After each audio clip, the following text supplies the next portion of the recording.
बहुत समय पहले की बात है। विशालपुर नाम का एक समृद्ध नगर था। यह नगर अपनी शांति, समृद्धि और बहादुर नागरिकों के लिए प्रसिद्ध था। वहीं इस राज्य में दो मित्र रहते थे, रामू और रणवीर। रामू, जो एक साधारण किसान था, वह अपनी छोटी सी जमीन पर मेहनत से खेती करता और उसी से अपना पालन पोषण करता था। दूसरी ओर रणवीर विशालपुर की सेना में एक सैनिक था, एक जांबाज और निडर योद्धा। दोनों मित्रों की दोस्ती इतनी गहरी थी कि पूरे राज्य में उन्हें एक जानदोष शरीर कहा जाता था। हर कोई उनकी मित्रता की मिसाल देता। समय बीतता गया, पर उनकी दोस्ती वैसी ही मजबूत बनी रही, चट्टान की तरह। फिर एक दिन ऐसा आया जब सब कुछ बदल गया। विशालपुर राज्य पर पड़ोसी राजा ने अचानक हमला कर दिया। दुश्मन की सेना बड़ी और ताकतवर थी। दोनों राज्यों के बीच भयंकर युद्ध छिड़ गया।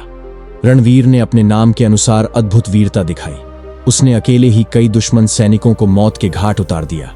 लेकिन शत्रु सेना की संख्या और शक्ति इतनी अधिक थी कि विशालपुर की सेना टिक नहीं सकी। हालात ऐसे हो गए कि विशालपुर का राजा खुद युद्ध भूमि छोड़कर भाग खड़ा हुआ। राजा के भागते ही सेना का मनोबल टूट गया और युद्ध में हार निश्चित हो गई। कुछ सैनिक मारे गए और जो बचे वे शत्रु की कैद में चले गए। रणवीर भी उन बंदी सैनिकों में शामिल था। अब विशालपुर पर पड़ोसी शासक विजय प्रताप का अधिकार हो चुका था। विजय प्रताप एक महत्वाकांक्षी राजा था जो अपने राज्य का विस्तार करना चाहता था। चूंकि विशालपुर को जीतना उसका लक्ष्य था, इसलिए उसने वहां की जनता पर कोई अत्याचार नहीं किया। पुराने राजा के भाग जाने के बाद लोगों ने भी विजय प्रताप को ही अपना नया शासक मान लिया। राज्य की व्यवस्था को सुचारू रूप से चलाने में विजय प्रताप को 3 महीने लग गए। जैसे जैसे समय बीता, राज्य फिर से स्थिर होने लगा। इन्हीं दिनों विजय प्रताप को युद्ध में पकड़े गए बंदियों की याद आई, खासकर रणवीर, जो दुश्मन होते हुए भी अपनी वीरता और साहस के कारण राजा के मन में घर कर गया था। लेकिन अब विजय प्रताप को यह डर सताने लगा कि कहीं यह वीर सैनिक भविष्य में विद्रोह न कर दे। उसने सोचा, ऐसे व्यक्ति को जीवित रखना खतरे से खाली नहीं, इसे तो मरना ही होगा। राजा ने अपने सेनापति को आदेश दिया, उस सैनिक को जिसने युद्ध में हमारे सैकड़ों सैनिकों को मारा था, तुरंत फांसी दे दी जाए। और हाँ, जब उसे फांसी दी जाए तब मुझे भी सूचना दी जाए, मैं स्वयं उपस्थित रहूंगा। आदेश का पालन करते हुए सेनापति ने रणवीर को फांसी के लिए तैयार किया और राजा को खबर भिजवा दी। जैसे ही राजा आया, उसने रणवीर से कहा, हे सैनिक, हम तुम्हारी बहादुरी की सराहना करते हैं, लेकिन हम नहीं चाहते कि तुम हमारे लिए भविष्य में खतरा बनो, इसलिए हम तुम्हें मृत्यु दंड दे रहे हैं। परंतु एक साहसी सैनिक होने के नाते हम तुम्हारी अंतिम इच्छा जरूर जानना चाहेंगे। रणवीर ने शांति से कहा, राजन, मेरी केवल यही इच्छा है कि मैं मरने से पहले कुछ दिन अपने परिवार के साथ बिता सकूं। इसके बाद आप मुझे जो सजा देंगे मैं सहर्ष स्वीकार करूंगा। राजा ने सोचा और कहा, हम तुम्हारी यह अंतिम इच्छा तब पूरी करेंगे जब कोई व्यक्ति तुम्हारे बदले हमारे पास बंधक बनने को तैयार हो, ताकि यदि तुम वापस ना आओ तो हम उस व्यक्ति को दंड दे सकें। अभी राजा की बात पूरी भी नहीं हुई थी कि एक सिपाही अंदर आया और बोला, महाराज, एक व्यक्ति आपसे मिलना चाहता है। वह खुद को रणवीर का मित्र बताता है। उसका नाम रामू है। राजा ने तुरंत कहा, उसे यहां लाओ। रामू को जब दरबार में लाया गया तो राजा ने पूछा, क्या यह व्यक्ति तुम्हारा मित्र है? रामू ने साहस और प्रेम से उत्तर दिया, हाँ राजन, यह मेरा मित्र ही नहीं, मेरे प्राणों से भी अधिक प्रिय है। राजा ने फिर कहा, यदि यह अपने अंतिम समय में अपने परिवार से मिलना चाहता है तो कोई इसके बदले बंधक के रूप में रहना होगा। रामू ने बिना एक पल गवाए कहा, महाराज, आप इसे तुरंत मुक्त कर दीजिए, मैं स्वयं इसके स्थान पर बंधक बनने को तैयार हूं। राजा विजय प्रताप ने रामू की ओर देखा और गंभीर स्वर में कहा, एक बार फिर सोच लो भले मानस, यदि तुम्हारा मित्र लौट कर न आया तो शर्त के अनुसार तुम्हें मृत्यु दंड दिया जाएगा। रामू ने शांत लेकिन अटल स्वर में उत्तर दिया, राजन, मैंने भली भांति सोच लिया है, मुझे आपकी हर शर्त स्वीकार है। आप रणवीर को छोड़ दीजिए और मुझे बंदी बना लीजिए। राजा ने रणवीर की ओर देखा और कहा, रणवीर, हम तुम्हें 7 दिन का समय देते हैं। तुम इन 7 दिनों तक अपने परिवार के बीच रह सकते हो, लेकिन याद रहे, 8वें दिन सूर्य चढ़ने से पहले अगर तुम नहीं लौटे तो तुम्हारे मित्र रामू को फांसी पर चढ़ा दिया जाएगा। रणवीर ने निसंकोच उत्तर दिया, मुझे मंजूर है महाराज। राजा ने सैनिकों को आदेश दिया, रणवीर को मुक्त कर दिया जाए और रामू को बंदी गृह में डाल दिया जाए। जैसे ही रणवीर को आजादी मिली, उसने दौड़कर अपने मित्र को गले से लगा लिया। आंखें नम थीं, परंतु हृदय दृढ़। रणवीर ने कहा, मेरे सच्चे मित्र, चिंता मत करना, मैं 7वें दिन सूर्य उगने से पहले लौट आऊंगा। रामू मुस्कुराया और बोला, लेकिन मित्र, मैं तो ईश्वर से यही प्रार्थना करूंगा कि तुम कभी वापस ना आओ। तुम्हारे परिवार को तुम्हारी जरूरत है और मुझे अपनी मौत से कोई डर नहीं। इसके बाद दोनों मित्रों ने विदा ली। रामू को बंदीगृह में ले जाया गया और रणवीर राजा द्वारा दिए गए घोड़े पर सवार होकर अपने गांव की ओर चल पड़ा। रणवीर जब अपने घर पहुंचा तो उसकी पत्नी और बच्चे उसे देखकर फूले नहीं समाये। रणवीर ने अपनी पत्नी को पूरी सच्चाई बता दी। सुनते ही पत्नी की मुस्कान फीकी पड़ गई, चेहरे की रौनक उदासी में बदल गई। पत्नी बोली, स्वामी, मैं जानती हूं आपने जो किया वो सही है, पर एक बात कहूं, क्या जरूरी है कि आप लौटें ही? आपका मित्र अविवाहित है, उसके पीछे कोई नहीं। अगर वह फांसी पर चढ़ भी गया तो किसी को विशेष दुख नहीं होगा। रणवीर क्रोध से उबल पड़ा। मूर्ख स्त्री, आइंदा ऐसी घिनौनी बात जुबान पर मत लाना। मैं केवल तुम्हारा पति नहीं, उसका मित्र भी हूं। मैं अपने मित्र से विश्वासघात नहीं कर सकता, चाहे मुझे उसकी कीमत अपनी जान देकर चुकानी पड़े। पत्नी सिर झुकाकर बोली, क्षमा कीजिए स्वामी, मुझसे भूल हो गई। समय बीतता गया। रणवीर ने अपनी हर जिम्मेदारी निपटानी शुरू कर दी। जमीन जायदाद का बंटवारा, कर्जों का हिसाब किताब और बच्चों के भविष्य की चिंता। दिन दर दिन वह इस तैयारी में इतना उलझ गया कि समय का ध्यान ही नहीं रहा। पत्नी ने भी जानबूझकर उसे दिन की गिनती याद नहीं दिलाई।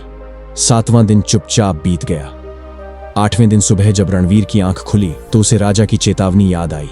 हे ईश्वर, मैं तो भूल ही गया था। आज तो 8वां दिन है। आज सूर्य चढ़ने से पहले मुझे दरबार में पहुंचना था। कहीं देर तो नहीं हो गई? वह कांप उठा। एक पल भी गंवाए बिना वह घर से बाहर भागा और घोड़े पर सवार होकर तूफानी गति से राजधानी की ओर दौड़ पड़ा। इधर राजा दरबार में बैठा रामू से अंतिम वार्तालाप कर रहा था। क्यों रामू, क्या अब भी तुम्हें अपने मित्र पर भरोसा है? रामू ने मुस्कुराते हुए उत्तर दिया, राजन, मुझे अपने मित्र पर आज भी उतना ही विश्वास है जितना पहले था, लेकिन मैं यही प्रार्थना करता हूं कि ईश्वर उसे किसी तरह रोक ले ताकि उसकी जान बच सके। राजा ने ताना मारते हुए कहा, तुम मूर्ख हो रामू, वो तुम्हें धोखा दे चुका है। अब वो लौट कर नहीं आएगा। अपनी जान बचाने के लिए उसने तुम्हें मरने के लिए छोड़ दिया। रामू की आंखों में गुस्सा चमक उठा। राजन, कृपया मेरे मित्र के लिए ऐसे अपमानजनक शब्द न कहें। मैं अपने अंत समय में भी अपने मित्र की निंदा नहीं सुन सकता। राजा बोला, तुम्हारा समय समाप्त हो चुका है, अब तैयार हो जाओ मरने के लिए। रामू ने दृढ़ता से कहा, मैं मरने को तैयार हूं महाराज, अपने झल्लाद को आदेश दीजिए। राजा ने झल्लाद को इशारा किया, झल्लाद, इस मूर्ख को फांसी पर चढ़ा दो ताकि यह झूठी दोस्ती का ढोंग हमेशा के लिए खत्म हो जाए। जैसे ही झल्लाद आगे बढ़ा, सिंहद्वार से एक आवाज गूंजी, ठहरो। सबकी निगाहें द्वार की ओर घूम गईं। दरवाजे पर धूल से लथपथ, पसीने में डूबा, हांफता हुआ रणवीर खड़ा था।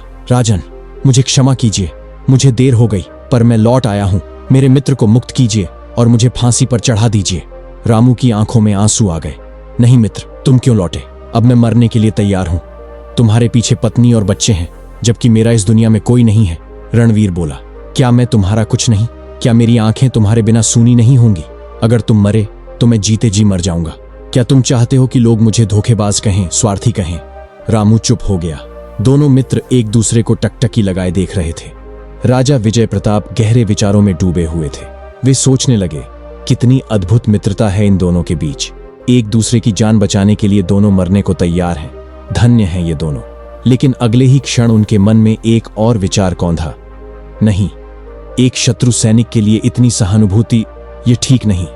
राजा असमंजस में पड़ गए। कुछ देर सोचने के बाद उन्होंने निर्णय सुनाया, आज फांसी नहीं दी जाएगी, रामू को छोड़ दिया जाए और रणवीर को बंदीगृह में डाल दिया जाए। 4 दिन बाद उसे फांसी पर चढ़ाया जाएगा। सैनिकों ने राजा के आदेश का पालन किया। रामू को मुक्त कर दिया गया और रणवीर फिर से कारागार में बंद कर दिया गया। रात हुई, परंतु राजा को नींद नहीं आई। वह करवटें बदलते रहे। उनके मन मस्तिष्क में बस एक ही नाम गूंज रहा था, रणवीर। सुबह महारानी ने राजा की परेशानी को भांप लिया। महाराज, आप रात भर सोए नहीं, क्या बात है? राजा ने पूरी बात रानी को बता दी। रानी ने मुस्कुराकर कहा, महाराज, मैंने भी इस वीर सैनिक की बहादुरी की चर्चा सुनी है। यदि अनुमति हो तो मैं उससे मिलना चाहती हूं।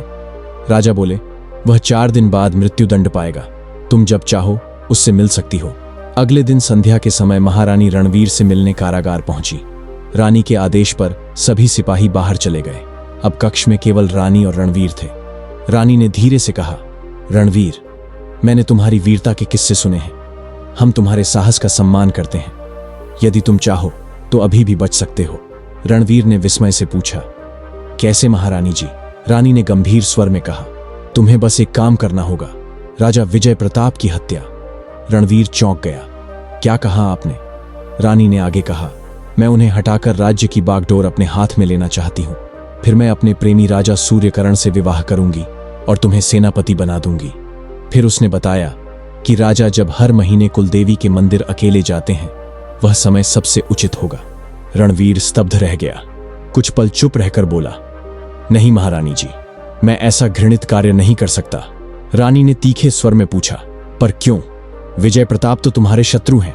रणवीर ने विनम्र लेकिन दृढ़ स्वर में उत्तर दिया, वो मेरे शत्रु तब तक थे जब तक मैं रणभूमि में था, अब नहीं। 3 कारण हैं।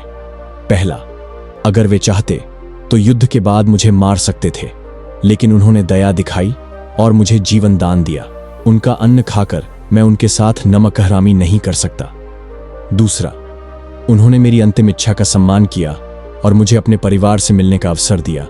तीसरा, अब विशालपुर की प्रजा ने उन्हें अपना राजा स्वीकार कर लिया है। उनका वध करना अब देशद्रोह होगा, इसलिए आप मुझे क्षमा करें, मैं ऐसा नहीं कर सकता। तभी अचानक कारागार के द्वार खुले। वहां खड़ा था राजा विजय प्रताप। रणवीर चौंक गया। रानी मुस्कुराई, पर अब उसकी मुस्कान में कुटिलता नहीं, संतोष था। राजा ने कहा, रणवीर, तुम परीक्षा में खरे उतरे। रानी ने जो भी कहा वह सब हमारे निर्देश पर था। यह हमारी आखिरी परीक्षा थी और तुमने सिद्ध कर दिया कि तुम केवल वीर नहीं, वचन के पक्के और नैतिकता के स्तंभ हो। राजा ने आगे कहा, हम आदेश देते हैं कि तुम्हें तुरंत मुक्त किया जाए और यदि तुम चाहो तो हमारी सेना में उच्च पद पर सेवा कर सकते हो।